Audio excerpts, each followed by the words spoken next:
Hello guys, மீண்டும் நான் உங்கள் கோவை மைந்தன். எல்லாருக்கும் wish you happy new இயருங்க.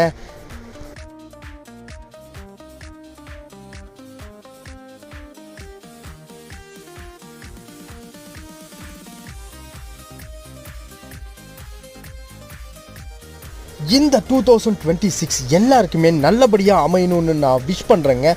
So எல்லோரும் நல்லா இருப்போம், நல்லா என்ஜாய் பண்ணுவோம், சந்தோஷமாக வாழ்வோம். எல்லாத்துக்குமே wish you happy new year. அங்கே எல்லாம் கூட்டத்தை பார்த்துட்டு சரி வாங்க நம்ம கோயிலுக்கு போவோம் சொல்லி ஒரு கோயிலுக்கு போனோம். அங்கே எங்களுக்கு காசு கொடுத்தாங்க. ஃபஸ்ட்டு டேயில் கொஞ்சம் காசு கொடுத்தாங்க சாமி கும்பிட்டு. ஸோ அது ரொம்பவே ஹாப்பியாக இருந்துச்சு. அதை முடிச்சுட்டு நாங்கள் வீட்டுக்கு கிளம்புனோம். நம்ம கருப்பனை பார்க்காமையா போய் நம்ம கருப்பனையும் பார்த்துட்டு தான் போகிறோம் சொல்லி சாமி கும்பிட்டு தான் வீட்டுக்கே வந்தோம். Bye guys.